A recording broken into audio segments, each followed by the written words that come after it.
Hadigia Abbas Kapur to share with us their thoughts, their ideas, their support for the celebration of the Indigenous Peoples Month. Ladies and gentlemen, please help me welcome the NSO Honorable IBNR Abubakar Kampong, Miss Hadigia Abbas Kampong.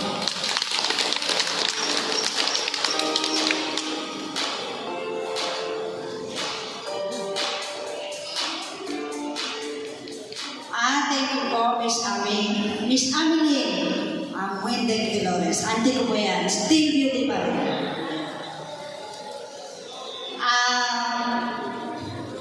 My courtesy to our City Mayor, Honorable Muhammad Ali Bruce Matabalaw, Mayor para sa lahat, our City Vice Mayor, Honorable Johari Butch Abu, to the 17th Sangguniang Panlungsod members, to the different IPMR in the city of Cotabato, to the IP constituent, of course, Attorney Nes Dinasan, to our Deputy Mayor from IP, Sir Noel Panalag, okay, of course, to our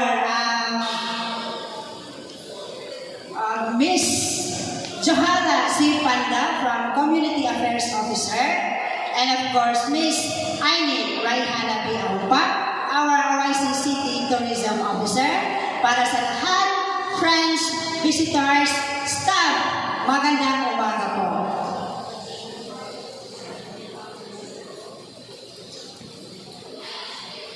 Magandang umaga po, Pyo Trasangan, Pyo Kubuan, Pyo Bagi, and Assalamualaikum. On behalf of our City IBMR, Honorable Abubakar D. Kampong Al-Haj, I am Hadigia Abbas Kampong to represent and read his message of support. The Indigenous People, IP's Indigenous Cultural Communities Month is every year in the month of October. So there are legal bases. The 1987 Philippine Constitution, A, the International Labour Organization Convention, letter B, United Nations Declaration of Rights of Indigenous Peoples, C, Republic Act 8371 Imperial Law, and Republic Act 11054. Magandang umaga and peace be with you all. As an Indigenous Peoples Mandatory Representative, IPMR, it is my duties and mandates to promote, protect, and advocate the inherent rights of the ICCs concurrently contained in the 1987 Philippine Constitution, ILO Convention 169, a United Declaration of the Rights of Indigenous People, the Indigenous Rights Act, Republic Act 8371 Law, as well as in the Bangsamoro Organic Law, Republic Act 11054, respectively. The state recognizes the inherent right of the ICCs to the self-governance and self-determination and People's Rights Act, IPRA Law Acts. The integrity of their values, practices, and institutions. Consequently, the state shall guarantee the rights of the ICCs to freely pursue their economic, social, and cultural development. Rights to cultural integrity. ICCs has right to religious, cultural sites, and ceremonies. They have right to manifest, practice, develop, teach their spiritual religious traditions, costumes, and ceremonies. The right to maintain, protect, and have access to their religious and cultural sites. The right to control of ceremonial objects, and right to the repatriation of human resource. Along these lines, on the basis of the legal basis, Section 16 of Republic Act 8371, Indigenous Peoples' Rights Act, the state shall ensure that the ICC shall be given the mandatory representation in policy-making bodies and other local representative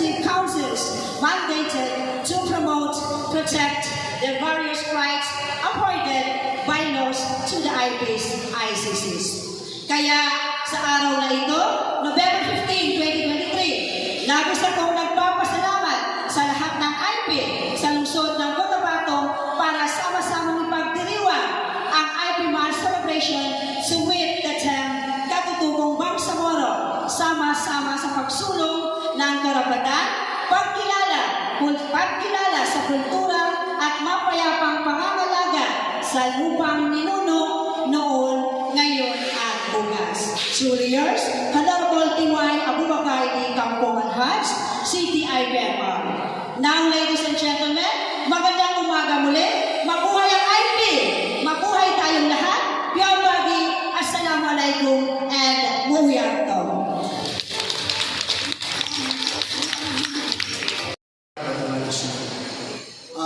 Una sa lahat, pasalamat tayo sa Panginoong Diyos. Naging successful yung ating celebration ngayon. Piyabagi ng Pulahanan ko. First of all, I will my courtesy and respect to our Honorable Mayor Bruce Vilacruz Matabalaw, ang Mayor para sa lahat, to our Vice Mayor Juari Boots Abu, the 17 Sangguniang Panglusod, City Councilors,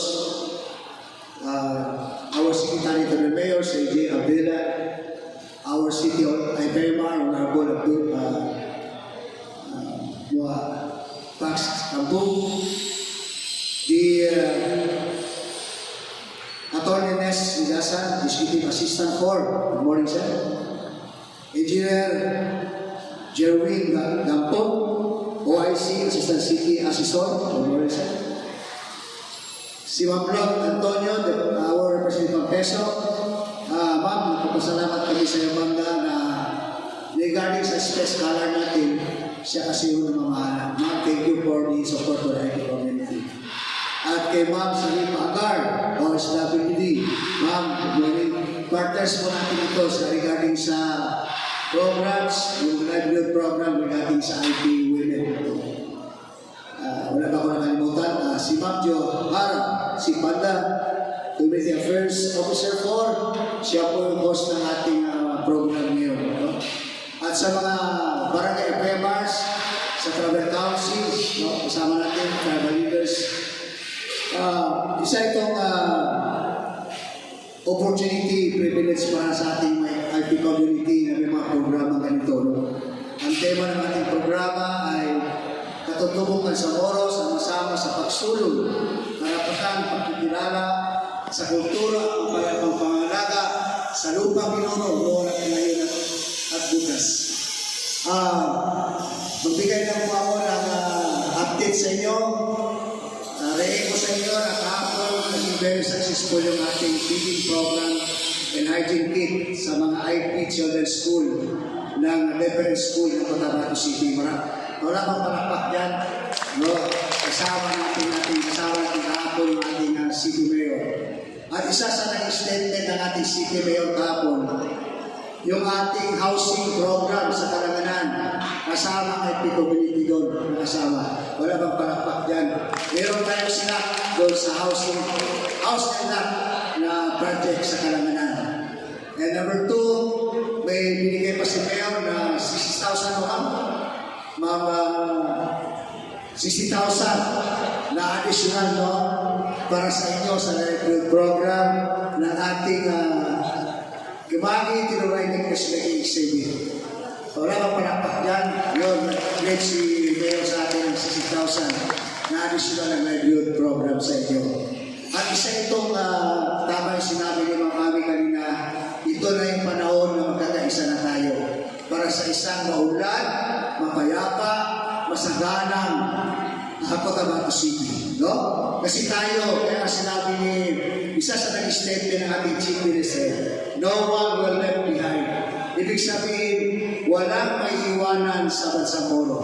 Kaya tayo, especially sa Pardo, bilang Deputy Mayor ninyo, 24/7, nandito ako sa City Hall, lapitan lang ninyo ako, marami na tayo natulungan, no?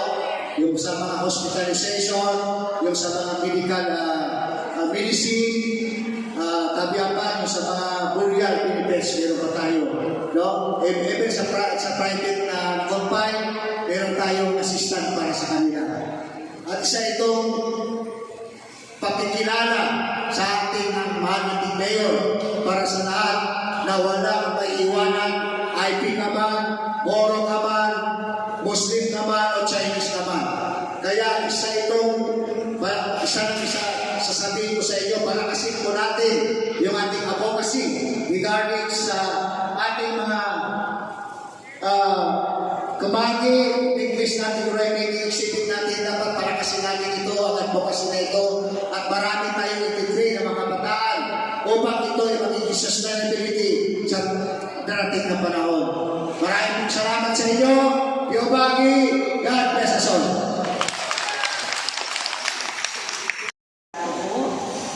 My courtesy to our Chief Executive, our beloved Mayor para sa lahat, Muhammad Ali Cruz Matabanaw, our Vice Mayor Butch Abu, and the 17th Sanggunian, the Office of the Administration and the Office of the Secretary,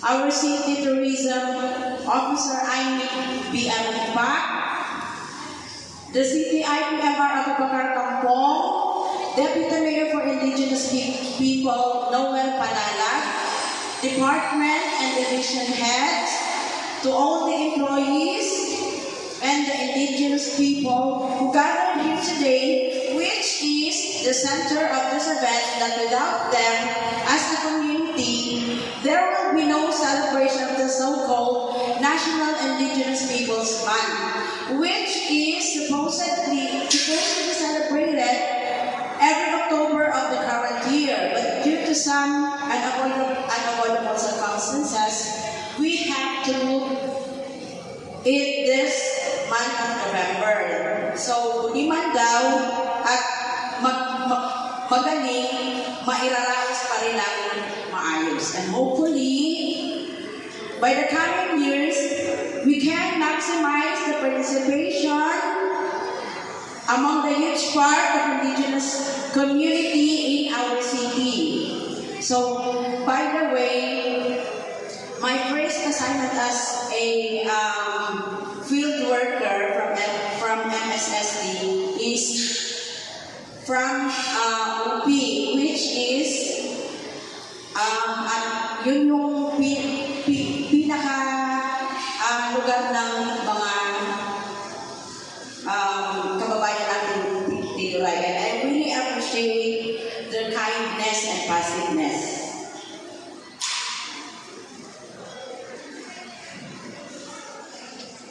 So I would also want to thank this opportunity to express my appreciation and thank to the entire support of my OCM family that since day one of my assume of office until at present, they made me feel so welcome and really experience the value of working together as one. Whenever we have activities like this to be done. And also to the untiring work of our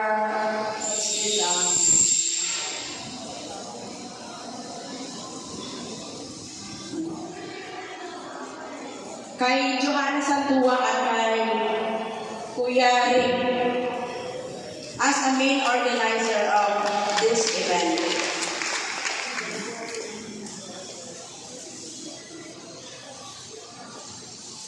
So for now, the highlight of this program will be the himagi making exhibit or the Tiduray necklace accessories to be participated by our Katutubong Tiduray. To the participants, just enjoy your learnings and hopefully you can make some business out of it in the future for your sustainability. So that's all. That's all for today. So, Fran, and have a great time to all. Assalamualaikum.